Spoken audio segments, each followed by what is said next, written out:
this DIY, we are going to repurpose our ribbon spools. You can use any size you like, and packing paper, just regular old packing paper. You can also use a brown paper bag. You are going to love it. We're going to make pumpkins. Let's get started. The first piece of packing paper, I have left it at its full width because I need to figure out for sure exactly how much I need. So this is probably a good 18 inches or better long, and the width of these is usually around 12 inches wide. So basically what you're going to do,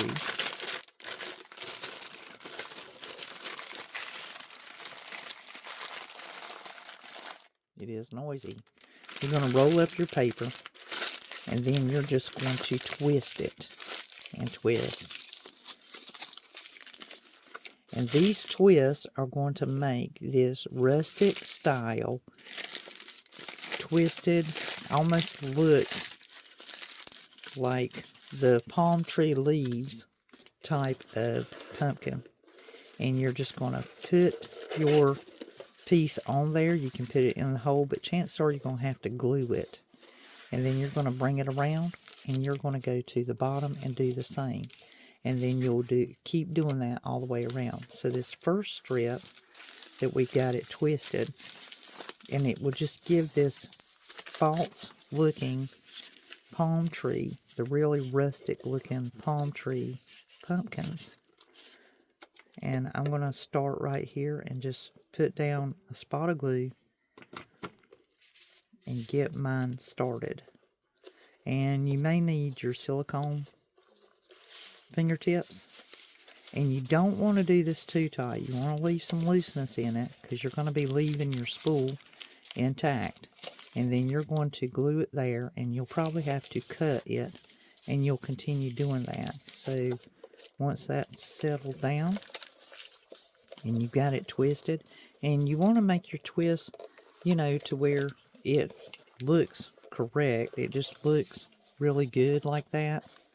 And the great thing about these is you can paint them. You can leave them like this. You have several different options on how you can go about it.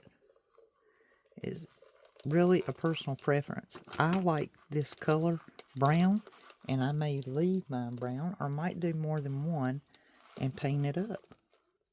Now, to keep this running really tight to each other, you're probably going to have to put a spot of glue on the one before and then just beside of it, so that you can run this alongside of it, because it's going to have kind of a curve to it. And then once again, you're going to go up against that. And of course you can, you know, overlap these once you get them all kind of planted there. And you're going to just keep shaping it and molding it together until you get it just the way that you want it.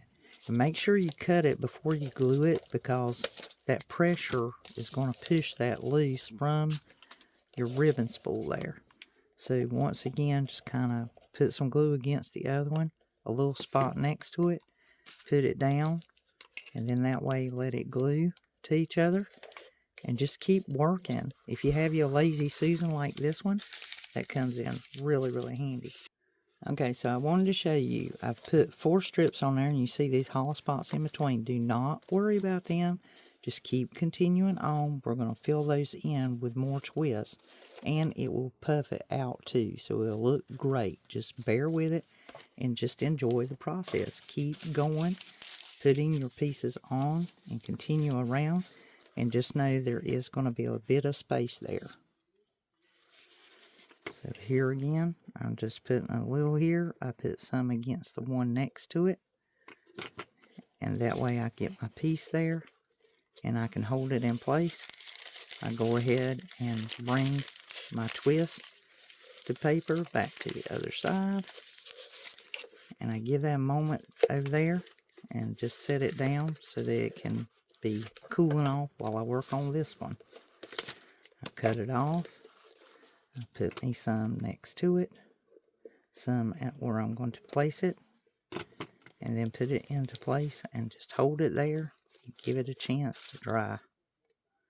So this is what mine is looking like so far with the first layer on it. Now when you go back you're going to make sure that your very top is really tight, but you're going to let the center part broaden a little bit so that it can gently fill in those spaces. See how that gap is there? And it's just going to fill in that space.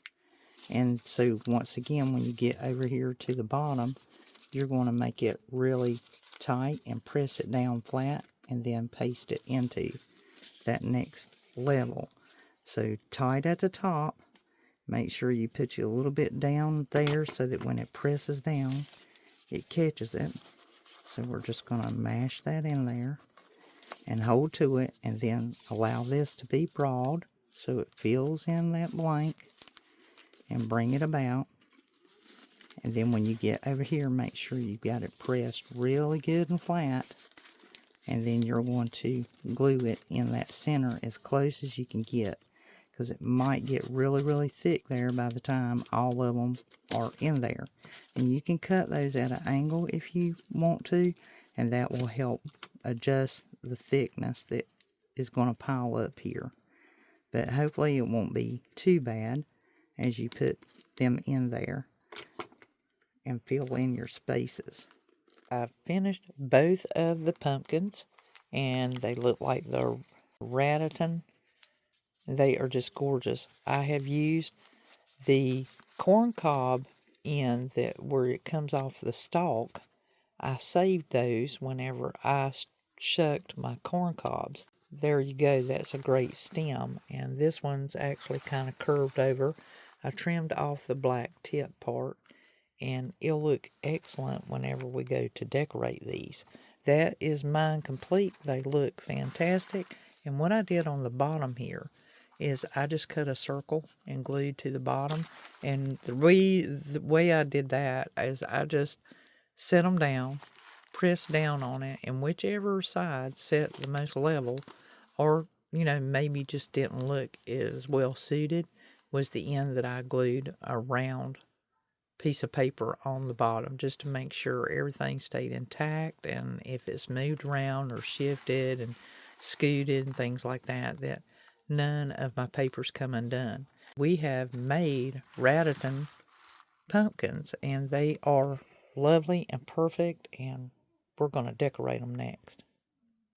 I'm going to darken up the stem with some antique wax. I think if I just brush it on and then just let it do its trick and then wipe it off, it'll give me just the amount that I need. Nothing harsh or heavy, just a little bit of deepness to it. And down at the bottom, it's going to be covered with Spanish moss, and I have some dry florals as well that I'm going to use. So now that I've got my Spanish moss on there, I'll put a little bit of glue down just so it will stay in place. So I'm going to go about and put some dry florals in here, and I'm just going to pick some and arrange them all about my pumpkin here.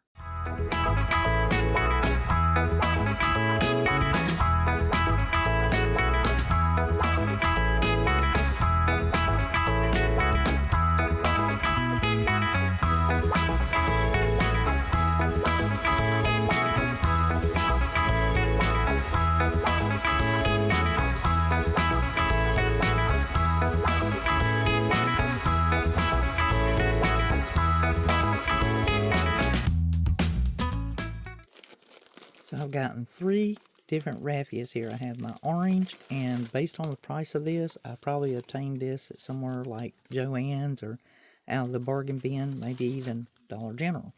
And this one, I know that I had gotten this at Hobby Lobby. And then the natural. So I'm going to put together a bow to put on my pumpkins. And they're looking just beautiful. Look at them. They're absolutely gorgeous.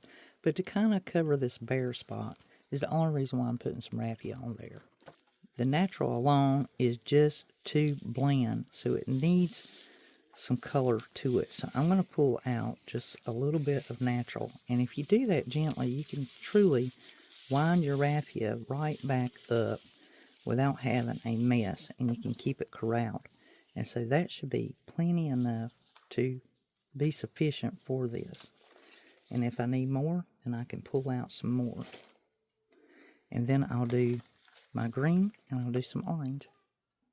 Now I have my first bundle here, and I've just doubled it up and brought it together, and I'm just going to take some jute twine and tie it together, and then I can place it onto my small pumpkin, and then I'll do a large one for the big pumpkin. And I think this is going to look grand by the time I get it tied and attached to my pumpkin, and then I can cut it to trim it. And I think I'm just going to leave that jute twine dangling for now and see what happens with it, because it does look good with that naturalness right there just hanging down. So I think I really like that. And that should suit my bundle fairly well.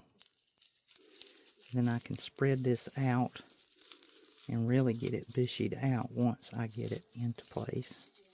It will look fantastic, and then I can trim it or cut my loops to make it suitable for that little pumpkin right there.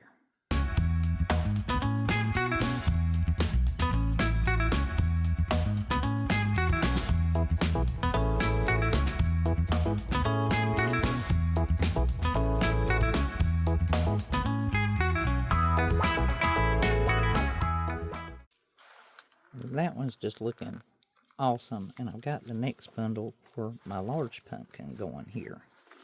So I'll glue that into place, and once again bush it out like I had this one. The orange almost overtakes it, but hopefully this one has enough natural in it that it'll be more calming. And I have these key tags we get from Dollar Tree, so I've got me 2 out, and I think I'm going to stamp me some kind of word on there and hang it onto the side of the pumpkin. And this is what the large one looks like. Pretty snazzy. Once I add that, we'll be finished. And now I've added the tag, and they just look darling.